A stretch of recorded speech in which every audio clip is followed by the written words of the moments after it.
Di video kali ini saya akan sharing bagaimana menulis motivation letter yang baik menurut saya. Tapi sebelum saya lanjutkan, bagi yang belum subscribe silahkan klik tombol subscribe supaya saya lebih semangat bikin konten berikutnya.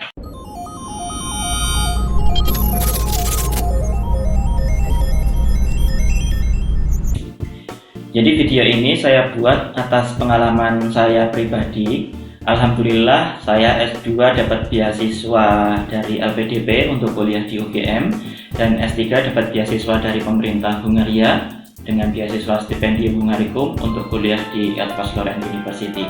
Jadi video ini saya buat dari pengalaman saya mendaftar dua beasiswa tersebut. Nah, bagi saya sendiri sebenarnya tidak ada satu cara yang paling benar dalam menuliskan motivation letter, karena semua cara itu baik dan benar asalkan kita jujur dan original. Tapi mungkin ada satu kaidah umum yang harus kita pegang ketika kita hendak menuliskan suatu motivation letter. Nah, bagi saya motivation letter yang baik itu tidak ditulis ketika hendak mendaftar beasiswa, tapi sudah harus kita tuliskan sejak awal kita kuliah S1.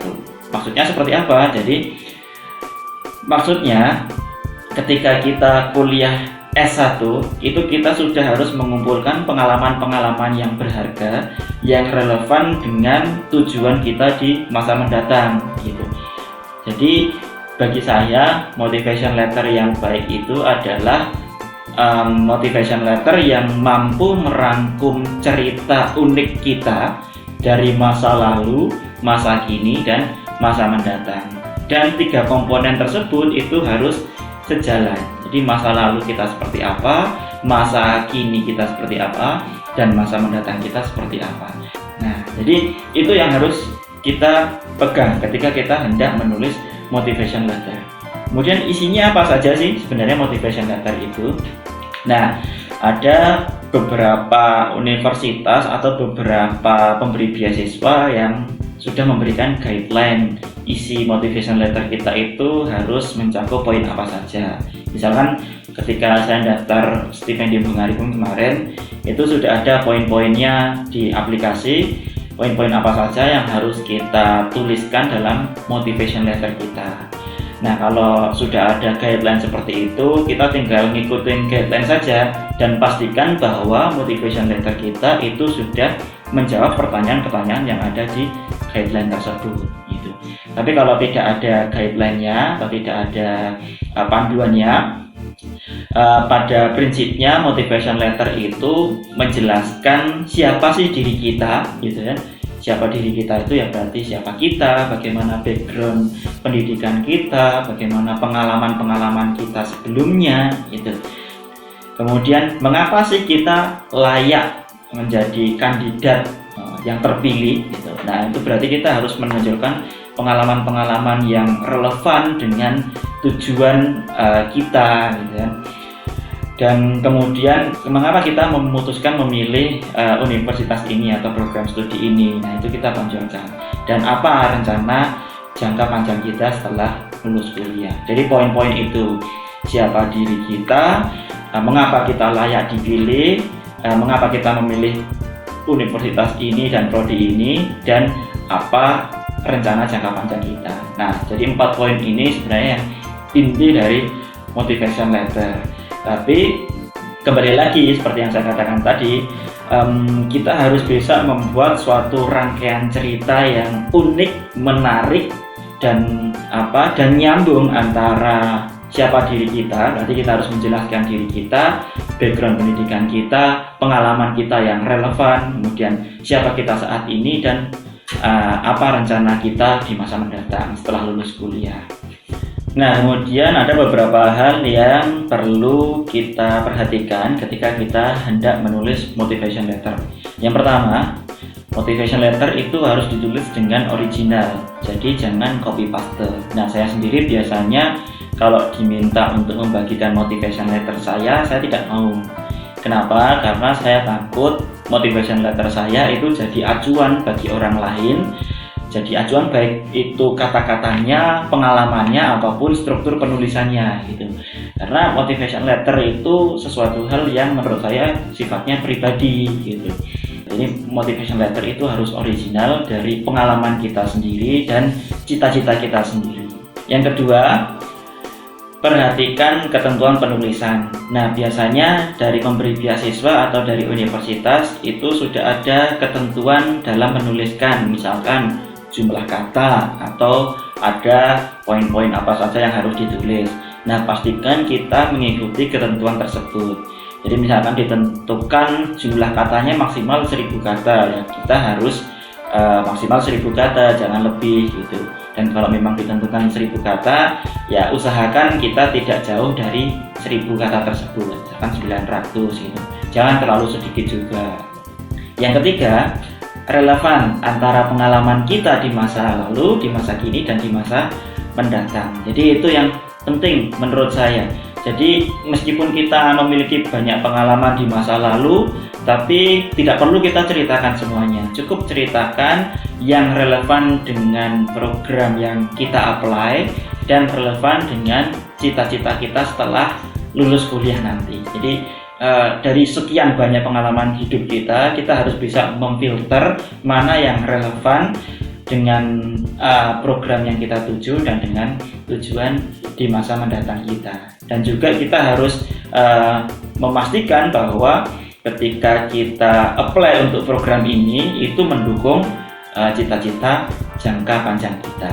Jadi misalkan saya memiliki goal jangka panjangnya adalah menjadi dosen agar ilmu yang saya miliki itu bisa dimanfaatkan oleh orang banyak. Nah, saya jelaskan mengapa saya memutuskan kuliah S2 di bidang psikologi, ya karena memang syarat jadi dosen itu harus S2 minimal di Indonesia gitu. Kemudian kenapa psikologi? Ya karena saya S1-nya psikologi gitu. Karena syarat dosen itu harus linier bidangnya gitu. Nah, kemudian jelaskan juga masa lalu saya yang relevan apa itu. Misalkan mau jadi dosen ya berarti pengalaman mengajar saya gitu. Saya pernah 1 tahun menjadi pengajar muda Indonesia mengajar. Nah, itu saya ceritakan. Kemudian kalau pernah menjadi asisten dosen, nah itu juga diceritakan. Meskipun saya pernah mendaki gunung dan sebagainya, nah itu kalau tidak terlalu relevan dengan program yang saya apply dan cita-cita masa depan saya, nah itu tidak perlu saya ceritakan secara mendetil. Jadi tekankan apa yang relevan, cerita yang relevan. Jadi kita harus bisa merangkum suatu cerita yang berkesinambungan antara masa lalu kita, masa kini, dan masa mendatang. Nah, sering nih kan ada tuh yang antara S1 dan S2 tidak nyambung. Saya S1-nya dari teknik misalkan, tapi saya pengen apply jurusan psikologi gitu.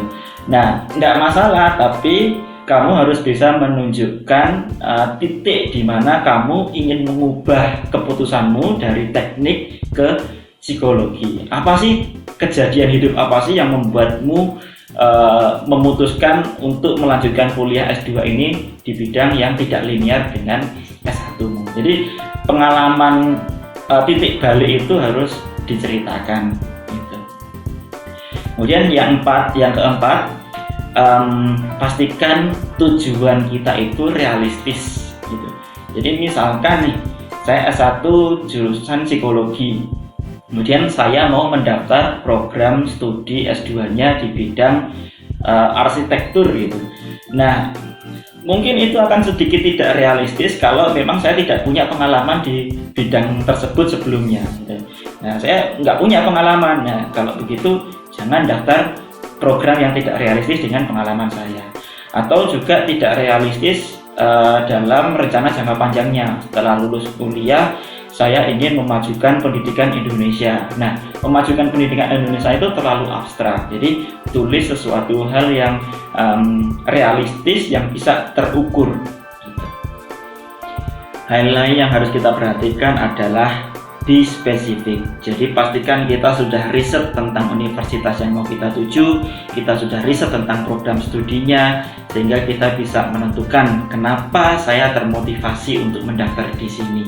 Jadi Jangan gunakan satu motivation letter untuk seluruh aplikasi kalau kita mau daftar ke banyak universitas. Jadi tiap kita mendaftar, kita harus memodifikasi ulang motivation letter kita. Kemudian yang terakhir, perhatikan detail. Nah, ini juga penting karena dalam menuliskan motivation letter itu kita tidak boleh melupakan hal-hal yang kecil. Misalkan salah tulis atau salah ketik, nah itu hal yang sepele tapi sangat menjadi concern penilaian. Kemudian kalau motivation letter kita itu ditulis dalam bahasa asing, pastikan kita sudah menuliskannya dengan benar, misalkan grammarnya atau pemilihan katanya. Nah, saran saya sebelum disubmit, kita minta orang lain untuk proofread atau membaca kembali motivation letter kita, sehingga kalau ada kesalahan-kesalahan kecil itu bisa kita perbaiki sebelumnya. Nah, itu tips dari saya dalam menulis motivation letter. Sekali lagi, ini bukan tips yang paling benar, tapi ini adalah tips berdasarkan pengalaman pribadi saya sendiri. Nah, sampai jumpa di video berikutnya. Bye-bye.